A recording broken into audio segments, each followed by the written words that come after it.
U.S. and China defense chiefs lock horns on Taiwan. Iceland elects new president. Istanbul apartment building collapse. China says it won't join Swiss peace conference on Ukraine. Panama prepares to evacuate first island in face of rising sea levels. China's spacecraft lands on far side of moon to collect samples.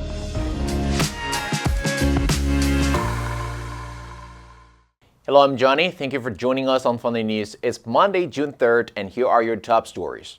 The U.S. and Chinese defense chiefs locked horns on Taiwan in their first face-to-face meeting in 2 years on Friday, but both sides emphasized the need to keep military-to-military communications open. Defense Secretary Lloyd Austin and China's Defense Minister Dong Jun met in Singapore on the sidelines of Asia's premier defense summit, the Shangri-La Dialogue.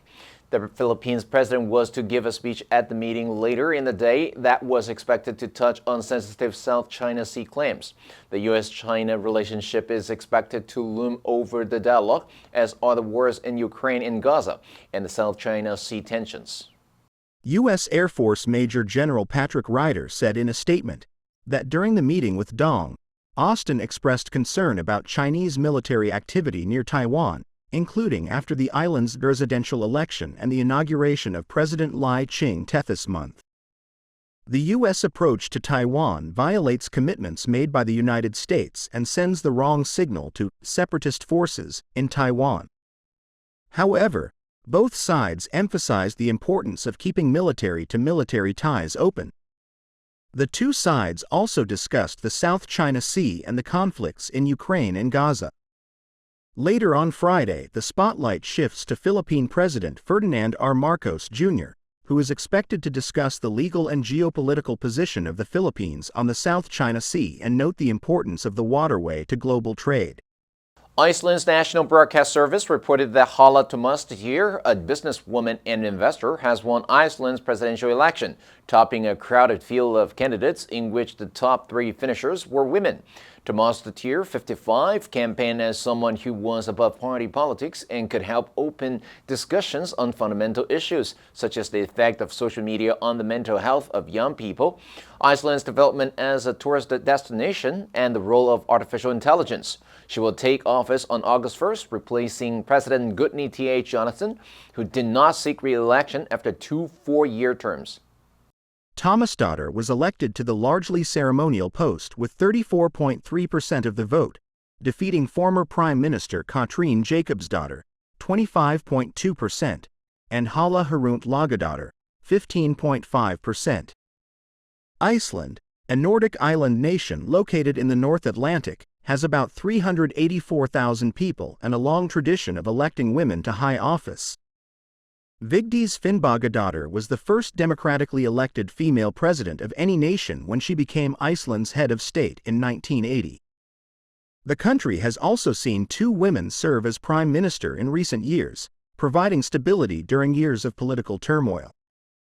Johanna Sigurðardóttir led the government from 2009 to 2013, after the global financial crisis ravaged Iceland's economy. Jakobsdóttir became prime minister in 2017, leading a broad coalition that ended the cycle of crises that had triggered 3 elections in 4 years.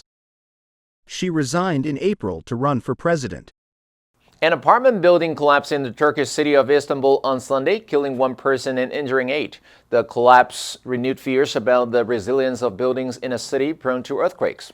On the city's European side, TV images showed firefighters shifting rubble by hand from the flattened 5-story building in Kukusamis. 7 people were initially pulled from the debris, including 2 who were seriously injured, Istanbul Governor Davutoglu said while visiting the scene. His office later said 1 more injured person was rescued and a body was recovered. The governorship said the 36-year-old structure collapsed at 8:40 a.m. 0540 GMT. The cause was not immediately clear, but there was no sign of an explosion or seismic activity. Only the top 2 floors were being used as residences, with the rest of the building being occupied by businesses. Images from a camera across the street showed passengers waiting to board a public minibus at the time of the collapse narrowly escaped being struck by falling debris. More than 59,000 people were killed last year when a magnitude 7.8 earthquake struck parts of southern Turkey and neighboring Syria. The disaster highlighted the poor enforcement of building regulations in Turkey. Istanbul, with an official population of 16 million, lies near the North Anatolian Fault.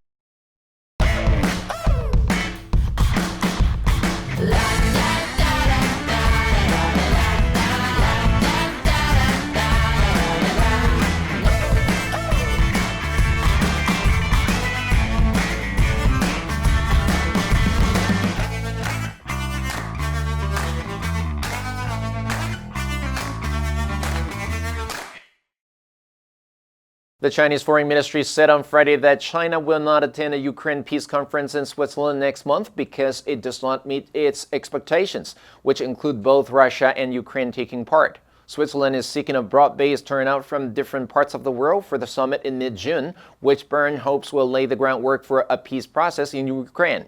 Moscow was not invited and dismissed the talks as meaningless without its participation. Russian Foreign Minister Sergei Lavrov suggested on Thursday that China could arrange a peace conference in which Russia and Ukraine participate. During a visit to China this month, Russian President Vladimir Putin said Ukraine may use the Swiss talks to try to get a broader group of countries to back Ukrainian President Volodymyr Zelensky's demand for a total Russian withdrawal. Putin also expressed backing for China's plan for a peaceful settlement of the crisis, saying that Beijing had a full understanding of what lay behind the crisis. Russia and China proclaimed a no-limits relationship just days before Moscow launched its invasion of Ukraine in February 2022, but Beijing has so far avoided providing actual weapons and ammunition for Russia's war effort. Beijing put forward a 12-point paper more than a year ago that set out general principles for ending the war but did not get into specifics. More recently, China and Brazil signed a joint statement calling for Russia-Ukraine peace talks last week. On a tiny island off Panama's Caribbean coast, about 300 families are packing their belongings in preparation for a dramatic change. Generations of Gunas who have grown up on Gardi Sugdub in a life dedicated to the sea and tourism will trade the next week for the mainland's holy ground.